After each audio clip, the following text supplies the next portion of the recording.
Welcome to ATB Weekly on this Saturday morning, and I'm down here at Caulfield with Brian Johnson, who's been a big part of the ATB team behind the scenes, looking after our website and providing all those updates and features that you got to see, including a spring tipping competition last season.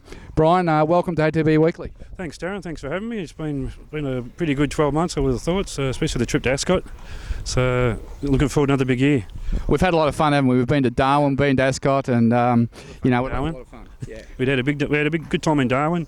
So, and the Magic Millions this weekend should be pretty good as well. Yeah, exactly. Look, let's go through our runners. We only had the three. Last week we had Unusual Suspect on New Year's Day, and it didn't start off too good because he finished down the track, and as you know, and it's been reported in the papers that he fractured his cannon bone, and he's since had surgery to put some screws in there. So unfortunately, Unusual Suspect's racing days are finished, and he's recovering well now, and we're in the process of finding him a nice home at stud, which we should be able to announce in the next couple of weeks. So that was a little bit sad to start the way there, but at least the horse is okay physically now. Also on New Year's Day, I went down to Terang and watched Hear the Speaker go around. She's been a disappointing filly, I'd have to say that. But I think we might have just worked her out a little bit. She was tried early as a leader over 1,000, and I've had in my mind that she's better off to run over a mile. We ran her over 14.50 at Terang, and she was smothered up early, and she did get home to the line really strong. And Jack Hill got off and said, next time over a mile, she's going to be very hard to beat. No champion, but she's going to win a couple of races. We've just watched Evans go around in the first race at Caulfield today. She ran a very honest third there to a pretty good Darley horse. She was dropping back from a mile win at Moonee Valley up back to a 14, just as a bit of a warm-up to her next run in a couple of weeks over a mile. There was a big gap to fourth, Brian. She was a good run, Evans. Yeah, excellent. Well, she only got beat by about 2.5 lengths in the end, and she got slowed up halfway through the race when the leader sort of dropped the brakes. Great run, I thought. Yeah, I thought she's going well, and Brad said that these small fields can be a little bit tricky, tempo-related, so watch out for Evans in a couple of weeks. She's a good, genuine filly, and she's given her owners a lot of fun. She was only a $20,000 buy, and she's won up to nearly $50,000 now, so it's been a great result. This week we've only got the three runners penciled in. We start off tomorrow at, let's go to Kilmore first, and we've got our Romeo in. He's a horse we bought out of Tassie.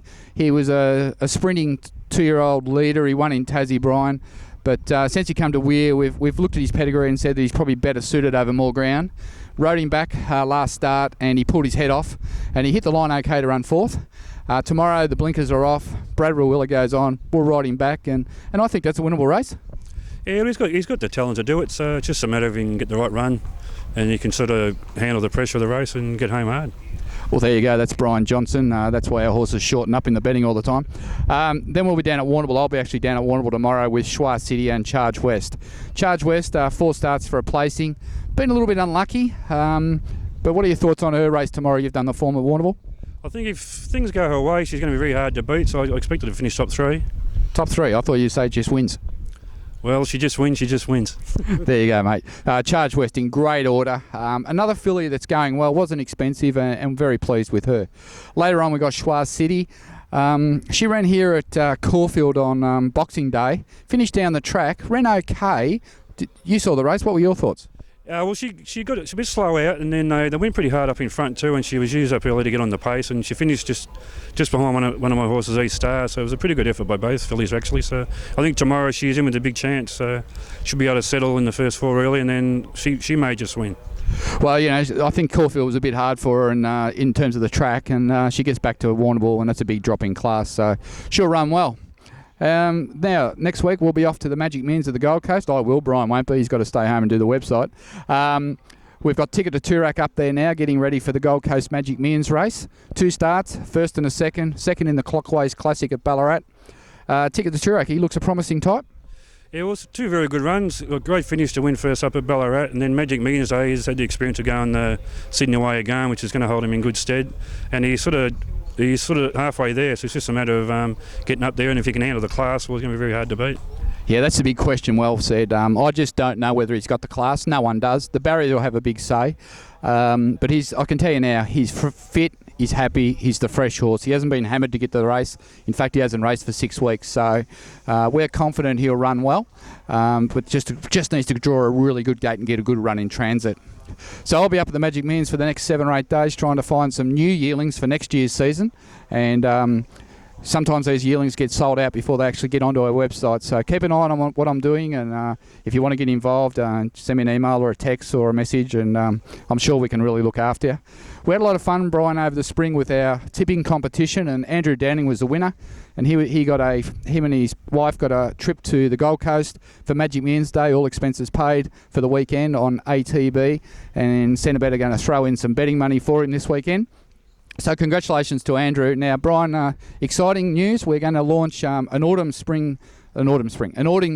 tipping competition. When's that likely to kick off? It'll probably kick off early February. It'll probably aim around the first group racing, which is around, I think, February 2nd, maybe, or Stakes Day. I just have to double check. But we had a few hiccups in the spring with the sort of getting it going. So I think this time around it should be a lot better and a lot more fun. And the first prize will be tickets for 2 people to the Golden Slipper Day in Sydney at Rose Hill, all expenses paid. So good prize. I wouldn't mind winning that myself, but my tipping was atrocious in the spring. So there you go, ATB Autumn Tipping Competition. The winner, 2 tickets to the Golden Slipper, all expenses paid, courtesy of ATB. So make sure you stay tuned for that. It promises to be a lot of fun. Until next week, enjoy. Cheers.